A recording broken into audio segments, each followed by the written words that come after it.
get set, where them hands, where them holes, where them throws, you know what I'm saying? And while they were here, they always wore masks. So please, just get the damn vaccine. In R.E. Dawson's video about Robert Johnson, he talks about casting crows before swine. He says that's the biggest mistake that Robert Johnson makes. And he even uses a martial arts parallel about fights not being worth it. I'm going to take that comparison and bring it even further back into martial arts, because some of the things he's touched on about childhood trauma, that, in my opinion, is why some people choose the type of training that they do and why they handle violence the way they do. But let's take a listen to R.E. Dawson's video first. I should be able to quote by fair use. Fair use. They succeed in life. That's what we expect. But we don't realize that a lot of people are not, because a lot of people don't even look for solutions. Or you may feel like you have to prove yourself to other people because you feel like you need to defend your good name, whatever. Maybe your parents taught you to never take disrespect and to draw boundaries on that. Your parents taught you self-defense, and now you operate out of self-defense. But hold on. What your parents taught you is dysfunctional, because in this world, when you operate in self-defense, it will be used against you.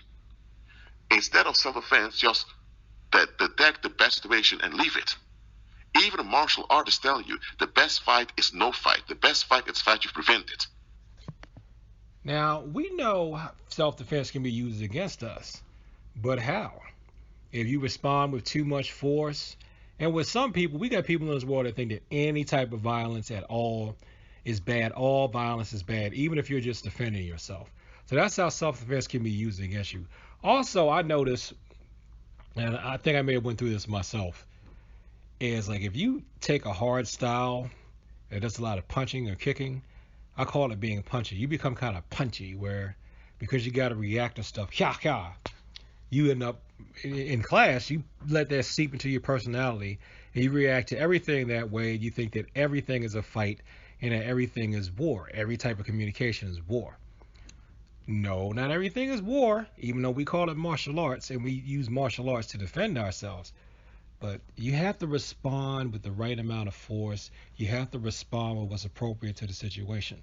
Shove for shove, punch for punch. But if you can do even one better, they shove you, you're not there. They try to punch you, you're not there. You move to the correct angle so that their blows go past you, or they can't even see you by you maneuvering into their blind spots. Or you do a circle pattern around them so that they get dizzy, give up, and leave. But let's take this even further than just the physical sides of the martial arts. Let's talk about why some people may train where they train. And R.E. Dawson's going to get into something that I think addresses that too. You get me? Because once you're in a fight, there are no winners. Some lose less, but all are losers. So maybe you have this attitude of self-defense. That's why I think I need to prove myself. I need to put people in their place. No. The fact those people are not looking for solutions nor improvement shows you that they are the pathetic losers. They're the ones that insist on losing. So how are you going to prove why are you proving you're winning to people who are only interested in losing? If they're only interested in losing, let them stay with their losses. Shake them out of you. They're not relevant. Sometimes we give relevancy to people who are not even that relevant, objectively. Why? Because we were traumatized and we don't see things properly. When you are traumatized, you don't see things properly. And when you don't see things properly, you tend to act in dysfunctional ways. And some dysfunctional acts will get you killed. When you're traumatized, you don't see things properly and you don't process things properly. So when you're traumatized, you tend to make dysfunctional decisions. And some dysfunctional decisions will be fatal. You can't rectify them because you're dead. And what dysfunctional decisions could you be making? You could be staying in a school or a club or doing a type of training that's dysfunctional or dangerous for you because of unprocessed childhood trauma. And you could be practicing things that are dangerous, bad for your health, and could get you killed. You could be hanging out with people that are killing you financially by charging you fee after fee after fee after fee after fee after fee after fee for something that really shouldn't be all that expensive.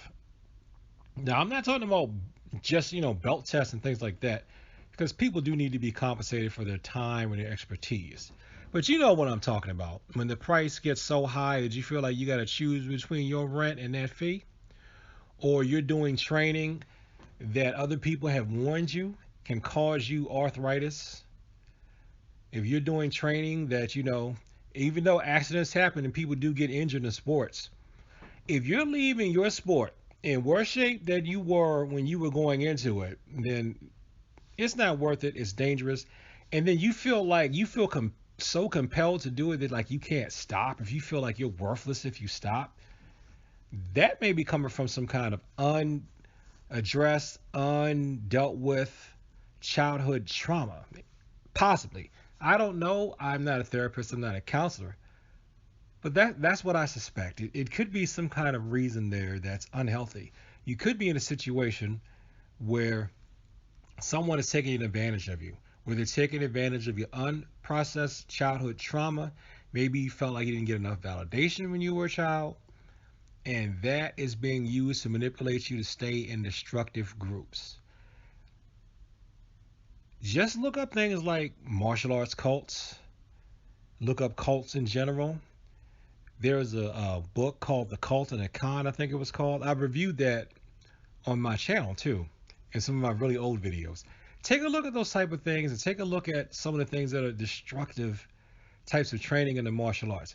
I'm not going to call out any one style, any one schools, because I've seen and heard of this stuff in everything, from traditional to non-traditional, from grappling to non-grappling, from striking to non-striking, from American to non-American. You name it, there's a variation of it that's toxic. So this is definitely another case of buyer beware. Just keep your guard up, keep your eyes and radars open. And if it just feels right, if it doesn't feel right, I'm sorry, and it feels off, maybe it probably is. Thanks for watching this video. Like, comment, and subscribe. Please share this with people who like to talk about the martial arts. And peace. And as always, thank you for your time. I appreciate it.